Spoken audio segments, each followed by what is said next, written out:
بسم الله الرحمن الرحيم. باب بيان أن السنة إذا قيل للمستأذن من أنت أن يقول فلان فيسمي نفسه بما يعرف به من اسم أو كنية وكراهة قوله أنا ونحوها.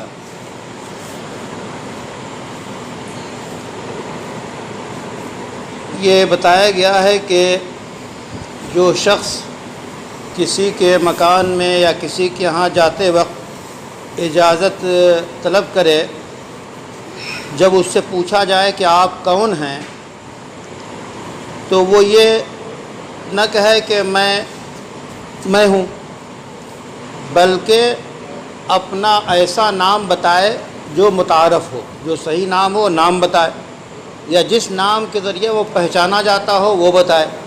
کبھی ایسا ہوتا ہے کہ ایک ہی نام کے کئی لوگ ہوتے ہیں، تو اگر ایک نام بتایا تو وہ یہ سمجھیں گے کہ جو ہے ہو سکتا ہے دوسرا ہو، تو ایسے نام اور ایسا تعارف کرائے کہ وہ پہچان سکے جس کے پاس آپ جا رہے ہیں۔ اور میں یہ نہ کہ آپ پوچھا جائے کہ کون ہے تو وہ کہہ رہا میں ہوں۔ اب ظاہر ہے کہ میں جب وہ کہے گا تو ضروری نہیں ہے کہ وہ آپ کی آواز پہچان رہا ہو، تو وہ پھر جو ہے غلط فہمی میں اس کا شکار ہوگا، پھر دوبارہ سوال کرے گا۔ اس لیے آپ جب یہ سوال کیا جائے آنے والے سے کہ آپ کون ہیں تو ایسا نام بتایا جائے جس نام سے پہچان لیں۔ اس سلسلے میں پہلی روایت عن انس رضی اللہ عنہ فی حدیثہ المشہور فی الاسراء قال رسول اللہ صلی اللہ علیہ وسلم ثم صعد بی جبرائیل الی السماء الدنیا فاستفتح فقیل من هذا قال جبرائیل قیل ومن معك قال محمد ثم صعد الى السماء الثانية والثالثة والرابعة وسائرهن ويقال في باب كل سماء من هذا فيقول جبرائیل متفق علیہ۔ یہ پہلی حدیث اس باب میں نقل کی ہے کہ جانے والے کا یا جو اجازت چاہے اس کا تعارف چاہیے۔ حضرت انس سے روایت ہے، اور یہ حدیث حضرت انس کی معراج کے قصے میں کافی مشہور ہے۔ اس میں اس کا ایک ٹکڑا یہ ہے کہ رسول اللہ صلی اللہ علیہ وسلم نے فرمایا پھر مجھے جبرائیل لے کر آسمان دنیا تک پہنچے۔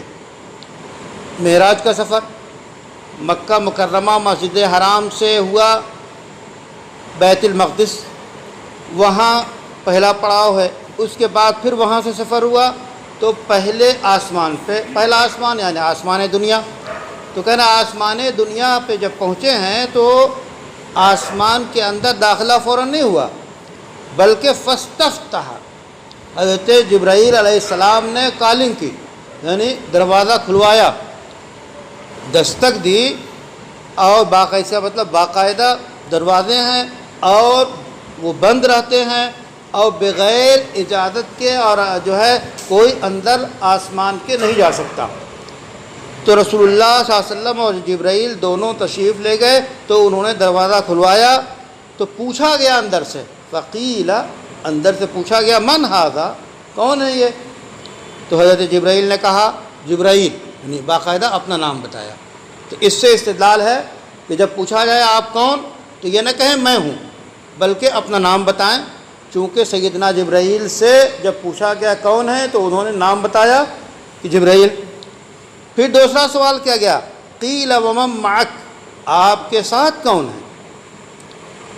ظاہر ہے کہ جبرائیل سے مکرم ترین شخصیت حضرت جبرائیل کے ساتھ ہے، محمد صلی اللہ علیہ وسلم ہیں، لیکن سوال کیا جا رہا ہے کہ کون ہے آپ کے ساتھ؟ تو انہوں نے جواب دیا کہ میرے ساتھ محمد ہے۔ تو گویا جو جس نے دروازہ کھلوایا، اجازت چاہی، اس کا نام پوچھا گیا تو انہوں نے اپنا نام بتایا۔ پھر یہ پوچھا گیا آپ کے ساتھ کون ہے تو محمد صلی اللہ علیہ وسلم کا نام بتایا گیا۔ تو اس سے یہ پتہ چلتا ہے کہ اگر آپ کہیں جائیں اور تنہا آپ ہی کے لیے جو ہے دعوت نامہ ہو تو دوسرے کو بغیر بتائے ساتھ نہیں لے جا سکتے۔ یا کہیں آپ کو تنہا جانا ہو اور کسی کو آپ نے ساتھ لے لیا تو یہ بتانا پڑے گا کہ میرے ساتھ اور لوگ ہیں، فلاں فلاں ہیں۔ جہاں متعارف ہو، عام اجازت ہو، وہاں کا مسئلہ الگ ہے، لیکن جہاں خاص آپ کی ملاقات ہو تو اگر کوئی آپ کے ساتھ ہے تو پہلے سے ان کا نام بتانا اور ان کا تعارف بھی کرایا جائے گا۔ تو حضرت جبرائیل نے اپنا نام بتایا اور یہ بھی بتایا کہ ہمارے ساتھ محمد صلی اللہ علیہ وسلم ہیں۔ پھر حدیث میں آتا ہے کہ پھر حضرت جبرائیل دوسرے آسمان پہ گئے، پھر تیسرے آسمان پہ گئے، پھر چوتھے پہ گئے اور سارے پہ گئے، یعنی پانچویں پہ، چھٹے پہ، ساتویں پہ، اور ہر آسمان پہ یہی پیش آیا کہ انہوں نے اجازت چاہی، اندر سے پوچھا گیا آپ کون؟ انہوں نے بتایا جبرائیل۔ پوچھا گیا آپ کے ساتھ کون؟ بتایا گیا کہ محمد صلی اللہ علیہ وسلم۔ تو اس طرح ہر جو ہے گویا وَيُقَالُ فِي بَابِ كُلِّ سَمَاءٍ، اور ہر آسمان کے دروازے پہ یہی سوال کیا گیا کہ من ھذا، کون ہیں آپ کے ساتھ کون ہیں؟ تو اسی طرح وہ بتاتے رہے کہ جبرائیل ہیں اور میرے ساتھ محمد صلی اللہ علیہ وسلم ہیں۔